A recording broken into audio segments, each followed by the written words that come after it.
Assalamualaikum warahmatullahi wabarakatuh. Perkenalkan, nama saya Mita Lia dengan NIM A1C11906 dari kelas reguler B Pendidikan Kimia Universitas Jambi. Nah, pada kesempatan kali ini saya akan melanjutkan video sebelumnya, yaitu mengenai permasalahan yang ketiga. Selamat menyaksikan.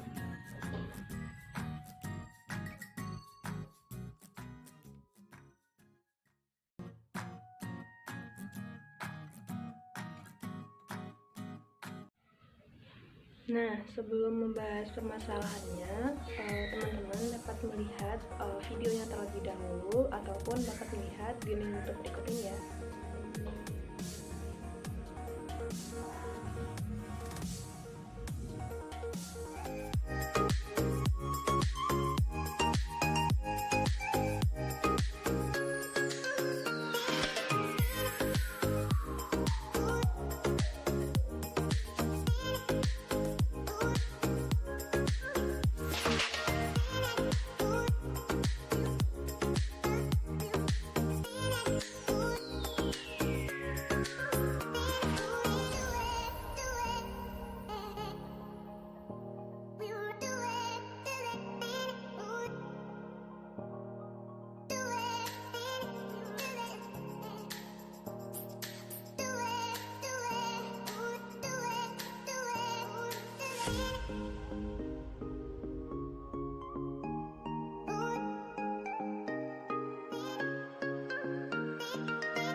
Nah, dari video tadi itu kita bahas terlebih dahulu mengenai kromatografi lapis tipis, yang mana kromatografi lapis tipis ini itu kan merupakan salah satu metode dalam kromatografi yang memisahkan suatu campuran dengan menggunakan selembar kaca, plastik, ataupun aluminium foil, yang mana sebelumnya itu telah dilapisi dengan adsorben. Nah, kemudian prinsip kerja dari kromatografi lapis tipis ini itu adalah memisahkan sampel dengan cara adanya perbedaan kepolaran antara sampel dengan pelarut yang digunakan. Nah, jadi pada video tadi itu terdapat beberapa kesalahan, yang mana kesalahan pertama itu adalah pada saat praktikan mengukur air dengan menggunakan gelas ukur, itu gelas ukurnya itu tidak ditaruh di atas meja, ataupun praktikan hanya memegangnya dengan tangan, sehingga ditakutkan nantinya hasil yang didapatkan itu tidak sesuai dengan hasil yang kita inginkan. Jadi alangkah lebih baiknya jika dalam pengukuran suatu sampel itu sampelnya kita taruh dulu terlebih dahulu di atas meja agar didapatkan hasil yang baik. Nah, baiklah, selanjutnya itu adalah kesalahan yang kedua, yang mana pada saat penuangan sampel ke dalam gelas ukur itu perhatikan menuangkan secara langsung ke dalam gelas ukurnya, tapi alangkah lebih baiknya jika praktikan itu menggunakan pipet tetes. Kemudian pada saat penotolan itu praktikan melakukan penotolan berulang-ulang, dan juga sampel yang digunakan itu terlalu pekat sehingga mengakibatkan pemisahan sulit terjadi, yang berakibat noda itu berekor.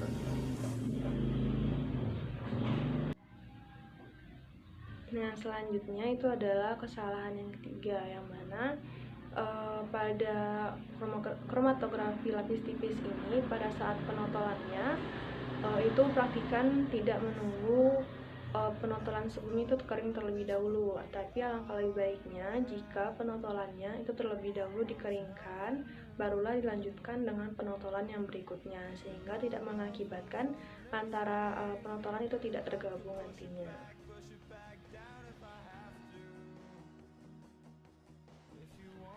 Nah, selanjutnya itu adalah kromatografi kolom, yang mana seperti yang kita ketahui, kromatografi kolom ini merupakan suatu metode yang dapat digunakan untuk memurnikan bahan kimia tunggal dari campurannya. Nah, prinsip kerjanya ini adalah dengan menggunakan fase diam dan juga fase gerak.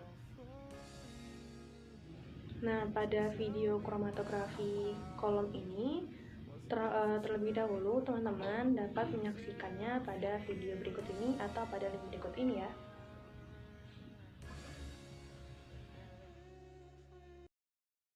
Masukkan sedikit kapas, dorong kapas dengan bantuan alat hingga sampai di ujung kolom, lalu padatkan dan rapikan kapas. Karena metode kromatografi yang digunakan adalah metode basah, sehingga silika gel yang digunakan sebagai fase diam harus dibasahi terlebih dahulu menggunakan fase gerak sampai berbentuk seperti bubur. Lalu masukkan campuran fase diam dan fase gerak ke dalam kolom kromatografi. Bersihkan sisa silika gel yang terdapat pada beker gelas dengan fase gerak, kemudian masukkan ke dalam kolom. Lakukan hal tersebut terus-menerus hingga beker gelas bersih. Masukkan fase gerak hingga sedikit melebihi batas fase diam yang terdapat di dalam kolom. Masukkan cairan sampel ke dalam kolom. Sampel yang digunakan adalah campuran riboflavin dan rivanol. Cairan dimasukkan sedikit demi sedikit menggunakan pipet tetes melalui dinding kolom. Turunkan cairan melalui bagian bawah kolom hingga batas sampel yang dimasukkan. Tambahkan fase gerak dengan bantuan corong.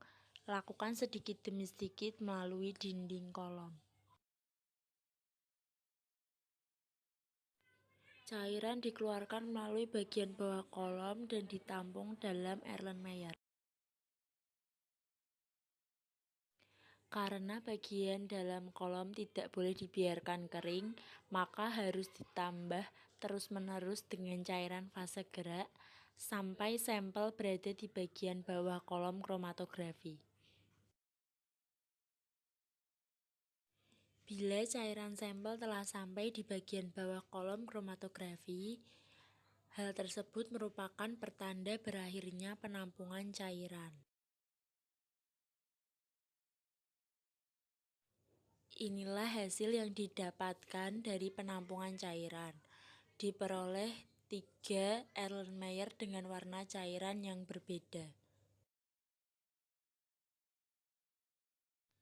Pindahkan masing-masing cairan dalam Erlenmeyer ke dalam vial kosong.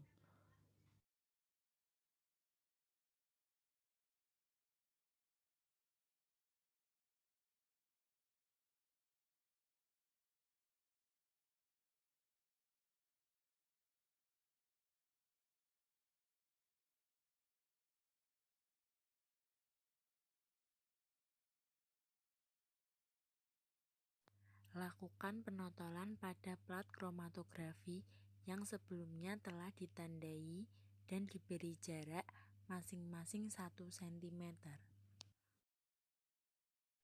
Penotolan dilakukan sebanyak 3 kali dengan menunggu penotolan pertama kering terlebih dahulu.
Masukkan plat kromatografi ke dalam chamber yang sebelumnya telah diisi fase gerak dan dijenuhkan terlebih dahulu.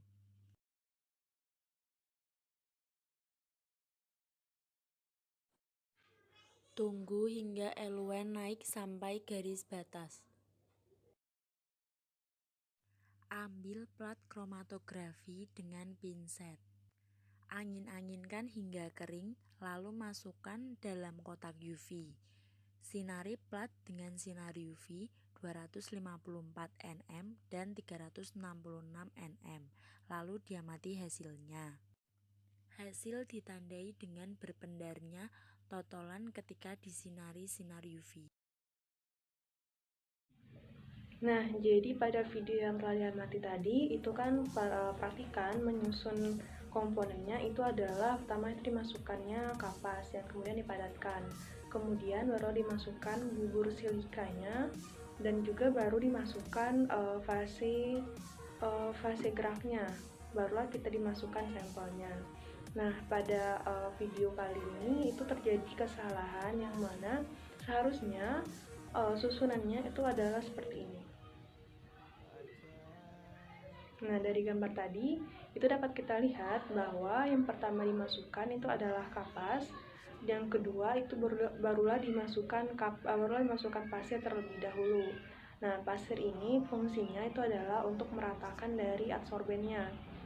Setelah dimasukkan kapasnya ini, barulah kita masukkan bubur silikanya yang mana berfungsi sebagai pasediannya. Nah, setelah pasediannya masuk, barulah kita masukkan lagi pasirnya yang mana fungsinya sama seperti tadi. Kemudian Setelah pasirnya dimasukkan, barulah terakhir itu dimasukkan fase geraknya yang diiringi dengan sampel dari bahan organik yang akan kita gunakan tersebut. Baiklah, cukup sekian video dari permasalahan ketiga ini.